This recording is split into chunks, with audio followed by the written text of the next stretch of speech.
Hola, benvingudes i benvinguts. Jo sóc la Sara, que és la Tània. Estem avui presentant la formació Educar des de dins. És una formació que ens ha sorgit de fer en aquest territori que és Arbúcies. Ens acull un projecte que té un bagatge de molts anys de diferents famílies que han acabat en aquest projecte que ara es diu el Brot de la Xicola. Arbúcies està situat en un lloc que queda entremig de Girona, de Vic i de la Costa Brava, també Maresme, amb la qual és un enclau que tot i que un trosset sí que s'ha de fer amb cotxe, està en un entorn fantàstic, a la natura, i això també ens permet poder estar molt més connectades amb elements que a nivell d'educació lliure són essencials.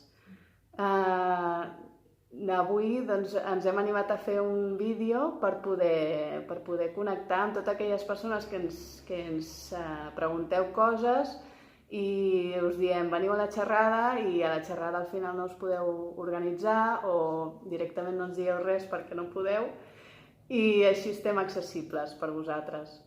Abans de començar a explicar el contingut, jo voldria presentar-me. Jo soc la Sara Zendan, soc doula des de fa 5 anys i m'he anat formant, des que he sigut mare, m'he anat formant en educació lliure, en educació viva, i m'apassiona l'acompanyament respectuós als infants, als adolescents i també a la maternitat. A més, soc il·lustradora. L'any passat vaig estar acompanyant un trimestre en el Brot de la Xicola com a referent i aquest any estic com a tallerista, a més de família. Tinc 3 fills, un de 14 anys, una de 9 i un de 5. I bé, amb moltes ganes tinc que dir que em fa molta il·lusió aquesta formació, com està plantejada, amb quines persones estem fent i l'energia que li estem posant. És una formació vivencial i alhora també amb contingut teòric que fa un recorregut molt preciós i molt precís també, des de baix a dalt, des de dins cap a fora. I bé, dono la paraula a Tània. Jo em presento també, soc la Tània Rojo Jiménez, soc mare, de formació acadèmica soc psicòloga i m'he especialitzat en teràpia Gestalt, que fa anys que treballo acompanyant així, també amb infants, no només amb adults. I he estat durant forces anys també treballant en el món de la pedagogia lliure, fins que vaig sentir moltes ganes de poder acompanyar i formar les persones que estan justament cuidant i acompanyant en els projectes, com és el Brot de la Xicola. I des de llavors que he anat proposant i participant en diferents formacions, també en formacions de Gestalt infantil i també, com vam compartir l'any passat, com a supervisora a nivell pedagògic del projecte. Sí, és veritat. És essencial aquesta figura. Llavors, una mica el meu recorregut i el meu bagatge és aquest. He estat molts anys col·laborant també amb la Fundació Clavido Naranjo, amb el comitè d'educació i m'he format amb ell fent tot el procés SAT. I d'aquí és d'on jo parteixo de fora. És una formació teòrico-vivencial. Què vol dir això? Que partirem habitualment en els mòduls, treballarem des de la vivència i a partir de la vivència i del que jo recorro internament ho anirem elaborant per anar-ho acostant cap a la teoria. Aleshores, hem pensat la formació té com a estructura, és una trobada un cap de setmana al mes, depèn del tema, és un cap de setmana sencer, i depèn del tema, és només un dia. L'horari és de 10 del matí a 8 del vespre, amb 2 hores de parada, i quan és diumenge doncs fem de 10 a 2, també el diumenge. I podem dormir a l'espai, també, i hi ha cuina, amb la qual podeu portar menjar i no hi ha cap problema de poder abastir-se sense haver de sortir a gastar molts més diners. Que això és un avantatge que tenim en aquest espai, que no hi és sempre. Sí, a part que no ho he dit, però el Brot de la Xicola és una caseta, està emplaçat en una caseta que s'ha anat acondicionant any rere any i ara mateix disposa de molta fusta, hem fet una part en bioconstrucció, vull dir que és un lloc també molt bonic per estar-s'hi. El primer mòdul, el que treballarem seran les bases de l'educació lliure, sobretot de la mà de la Sara, i la idea és poder construir aquest primer pis, no sé si pis o més fonaments, és a dir, saber de què estem parlant quan parlem d'educació lliure. On estem trepitjant. Sí, on posem els peus, des d'on comencem. Aleshores, és un cap de setmana on treballarem a nivell metodològic, teòric, a què ens referim quan parlem d'educació respectuosa, quins referents agafem, d'on bevem. En el nostre cas, cal dir que dins de l'educació viva, lliure o respectuosa, cada projecte té una idiosincràsia pròpia i malgrat ens assemblem i compartim moltes coses, doncs en el Brot de la Xicola es fa una proposta concreta. I en la nostra formació, en Educar des de dins, també fem la serà a l'octubre. Al novembre continuarem posant més bases amb un cap de setmana de situar-nos a nivell evolutiva o de psicologia evolutiva, de què transita l'infant des del 0 fins als 7 anys, que són aquests primers 7 anys de vida que ens construeixen, perquè a partir d'aquí la resta suma, però diguéssim que la base més preciosa i preuada és del 0 als 7 anys. Aquí farem tot un recorregut vivencial per al món infantil des de l'úter fins al final del primer septenni, transitant cada una de les etapes, on tenim també quines necessitats i reptes a nivell tant d'aprenentatge, però no només, sinó també a nivell emocional, es troba la criatura.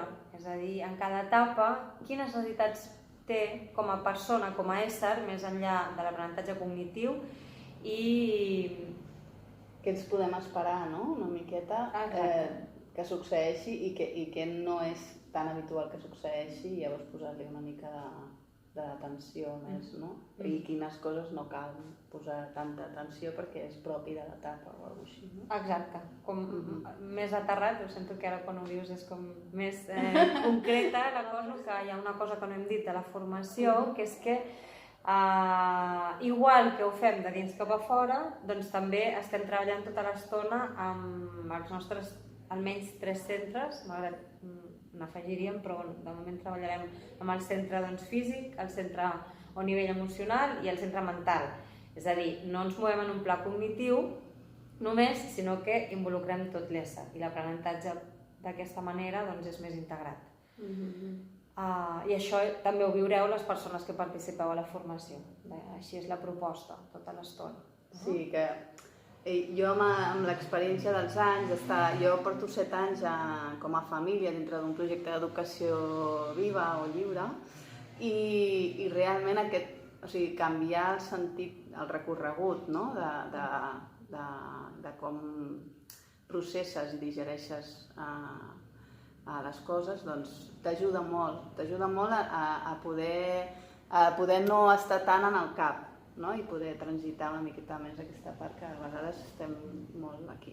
Sí, com segmentaves, no? I pels infants, com que és més natural, poder entendre'ls més també des d'aquesta pulsió que ells ja tenen, que tenim totes quan tenim aquesta edat, no? D'una manera més integrada. En la criatura no hi ha aquesta divisió que ara jo he fet explicant o hem fet, emocional, mental, físic, passa tot alhora.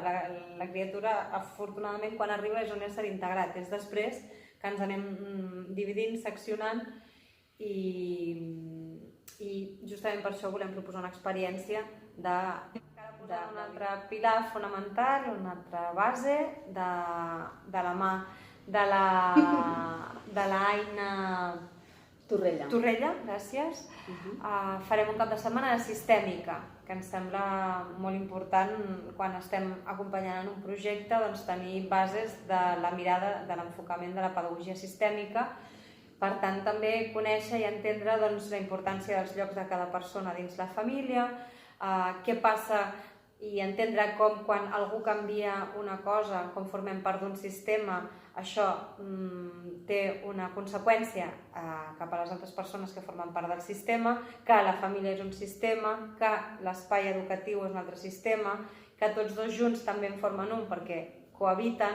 Aleshores serà un cap de setmana per poder entendre i aprendre sobre com funciona això i des de la mirada de Bert Hellinger entendre els ordres de l'amor i poder sentir com podem treure moltes eines de la sistèmica que ens ajuden a ubicar-nos i a l'hora d'afrontar situacions en projectes educatius o d'acompanyar famílies, doncs tenim la manera o una mirada ja de col·locar-nos pot ser que estigui passant això amb aquest tema, pot ser que tingui a veure amb això altre.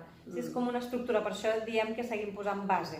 Sí, col·locar-nos és molt important, perquè precisament el que jo he vist i jo he experimentat, quan estàs descol·locat o descentrada, es nota molt en la manera d'acompanyar, vas des d'un altre lloc i acabes sent pràcticament una altra persona que no sé amb quins mecanismes acabes sobrevivint dintre d'aquell sistema, no? I col·locar-te et dona molt centre i enfoc, no? Exacte. I com a persona i dins del sistema, també, no? Què passa quan una educadora no se sent en el lloc d'educadora? O què passa quan, ara comentàvem, no? Quan les famílies potser ocupen un espai determinat o quan de pes tenen o quan no? Doncs tot això és interessant perquè les realitats dels projectes educatius són supermúltiples i diverses, aleshores és una estructura i una mirada que ens ajuda molt a entendre que els ordres ens ajuden, ens fan també entrar dins d'aquesta manera més orgànica. Sí, i alhora ens descarreguen a vegades, ens ordenen una mica de lo que és nostre i el que ja no podem, que no forma part del nostre control, perquè a vegades estem com molt obsessionades, les persones, en voler controlar-ho tot i hi ha coses que estan fora de nosaltres i precisament col·locar-se també vol dir aquest és la meva responsabilitat arriba fins aquí. Al gener, amb un mòdul on treballarem la presència. Quina paraula, no? La presència. Semblaria que estar present és una cosa senzilla i contra més aprofundeixes, o almenys jo, contra més he aprofundit, més me n'he adonat que aquesta manera d'estar, de la presència com una actitud, com una forma d'estar en el món i en el lloc on jo estic, en aquest cas doncs, com a acompanyant o com a mare, no és sempre tan senzill. Aleshores serà un cap de setmana on estarem enfocant-nos a trobar eines per poder connectar amb la meva capacitat de presència, poder conèixer també què em fa sortir del meu estat de presència i què volem dir quan parlem d'aquesta presència, no? Què és això d'estar aquí i ara completament. I potser també em surt, no? Perquè realment és el que succeeix quan fas un taller de les característiques que farem, que és què enforteix la meva presència, no? Què és el que em manca una mica per poder estar més present, perquè potser penso que ho estic i no ho estic gens, en realitat. I cadascú amb les seves tàctiques i la seva diferència de lo que és subjectivament per cadascú la presència, no? Sí, aquí està la cosa interessant de fer un format vivencial, justament perquè, clar, des d'aquí, des de la ment, doncs jo em puc dir que estic present. I és en la vivència, és en el joc, és en la dinàmica on de cop i volta puc adonar-me o les altres persones em poden fer de mirall i retornar-me, ei, no et trobo aquí, però aquí no et trobo o físicament no et sento. Aleshores aquest estar present d'estic aquí plenament amb el cos, amb el cor i amb el cap també, sí? Amb la part mental. És un cap de setmana interessant i també on la idea és que pugueu anar una mica a aprofundir cap a vosaltres per després poder portar aquesta presència a la pràctica i havent conegut més sobre com funcioneu vosaltres internament amb el fet d'estar present. Comencem com amb 4 pilars molt forts i després ja entrem en matèria. Exacte, sí. No? Sí. I està fet expressament. Justament així ho vam pensar perquè em semblava que després, com em puc posar a parlar d'acompanyament emocional si primer no he pogut tastar o descobrir-me i conèixer què és això d'estar a lloc, present, entenent on estic en el sistema, entenent en quin punt està l'altra persona amb les bases d'evolutiva i entenent quin és el marc teòric global de la pedagogia lliure o educació respectuosa. Sí, aleshores, ara entrem com en temes més concrets. L'acompanyament emocional és un tema que està molt de moda actualment. En parlàvem a l'última xerrada que vam fer a Girona. Hi ha una part que és fantàstic que s'estigui posant de moda perquè d'alguna manera fa que això estigui arribant a molts espais i s'estigui començant a donar importància a un aspecte de l'ésser humà que fins ara havia quedat més de costat, prioritzant el desenvolupament cognitiu. I d'altra banda, ens interpel·la o ens qüestiona les persones que estem en el lloc d'acompanyants i que diem que acompanyem emocionalment, fins a quin punt estem preparades o no per poder-ho fer. És a dir, l'acompanyament emocional no és un acompanyament que puguem dir que de 3 a 4 fem dinàmiques emocionals i llavors estem oferint un acompanyament emocional en el centre educatiu. No, això vol dir que s'estan començant a donar pinzellades, que s'estan donant eines, que s'està començant a obrir espai a la part emocional, cosa que, repetim, l'altre dia parlàvem, és fantàstic. Ara, no podem dir que això impliqui un acompanyament emocional. L'acompanyament emocional és transversal. I igual que nosaltres farem un mòdul on aprofundirem en què vol dir i què implica aquest acompanyament emocional, altra vegada passant per la vivència pròpia per poder portar-ho després a la teoria i construir així cada una de vosaltres i cada un de vosaltres les pròpies eines per poder acompanyar les altres persones, sigueu mares, pares o sigueu educadores, educadors, mestres. Igual sentim que hauria de ser en tots els espais educatius, de manera transversal. Tota l'estona estem sentint emocions, des que entrem fins que sortim. D'aquí altra vegada la cosa del vivencial. Clar, com puc jo posar-me a dir vaig acompanyar emocionalment si no em conec a mi a nivell emocional, si no sé com jo gestiono cada una almenys de les emocions bàsiques, no? Per dir, i aleshores és des d'aquí on a mi m'agradava, com ho deia l'altre dia una mama en una xerrada, no? Si jo no em treballo, de què serveix que li demani al meu fill que es treballi? No? De què serveix que jo acompanyi o parli del monstre de colors si no estic podent gestionar la meva pròpia ràbia o tristesa o alegria o por? Com puc acompanyar algú si jo no m'he parat a mirar? Sí? Una mica la idea és aquesta. I d'aquí seguirem al mes de març amb un taller potent. Sí, controvertit. Quanto menos. El de límits i conflictes, sí, treballarem ja amb tot aquest bagatge que portarem, que ja portarem el curs bastant avançat i també a nivell de grup hi haurà tota una dinàmica generada. Com acompanyem els límits, com acompanyem els conflictes. Què em passa a mi quan estic posant un límit, per què a vegades més fàcil, per què a vegades més difícil, per què a vegades em qüestiono, em bloquejo, per què no em surt, per què em posaria moltíssims, com un món ple de preguntes cap a una mateixa, un mateix que ens podem fer perquè ens hi trobem diàriament. Els límits no només és amb les criatures, és amb la vida que els posem. En tot cas, ens enfocarem a com acompanyar-los amb les criatures i també amb els conflictes. Sí? Com acompanyar conflictes. Què volem dir quan diem acompanyar conflictes? Parlem de com poder estar presents i donant suport i sostén emocional i a la situació, per si la situació és desbordant per les criatures amb el que està passant, perquè ells i elles trobin la seva manera de resoldre aquell conflicte. Ens referim a aquesta manera d'acompanyar conflictes.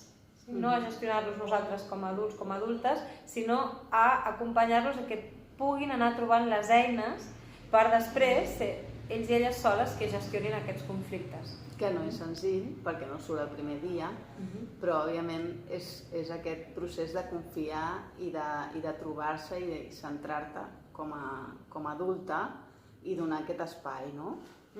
És una miqueta aquest viatge. I quan parlaves de límits, semblava interessant també recordar que els límits estan units amb la llibertat, no? Perquè estem en un moment en què, un moment social, cultural, en el nostre entorn més immediat, en què tenim llibertat per moltes coses, no? I que és important trobar els límits i saber quins límits voldrem posar sí i quins altres estem posant i no tenen sentit, no? Llavors, com poder revisar sempre aquestes coses i alhora donar-se compte d'aquesta llibertat amb responsabilitat, no? Que és un poder jugar amb aquests dos conceptes d'una manera responsable, no? I clar, si l'adult no ho té clar, doncs l'infant a vegades es lia molt.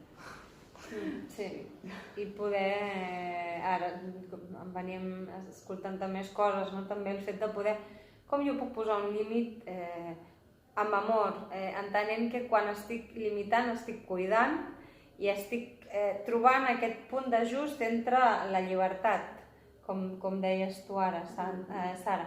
No, o sigui, no entendre a vegades el límit, en el moment que estem justament hem passat de molts límits a libertinaje i ara hi ha una barreja i confusió en general, també perquè a vegades com a adultes i adults no ostentem el poder que tenim i la responsabilitat que tenim envers els infants. Sí, ens costa.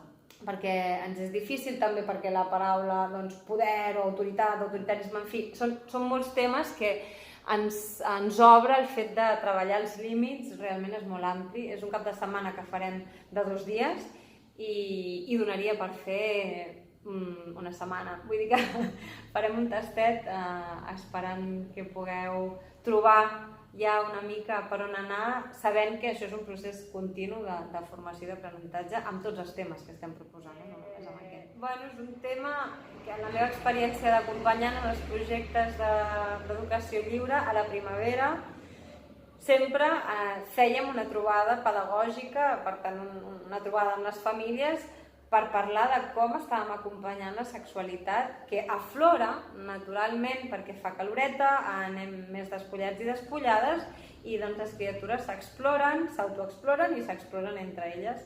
Sobretot quan són més grans, que és quan espanta més. O sigui, quan arribem ja... Jo m'he trobat en família. De tot? Sí.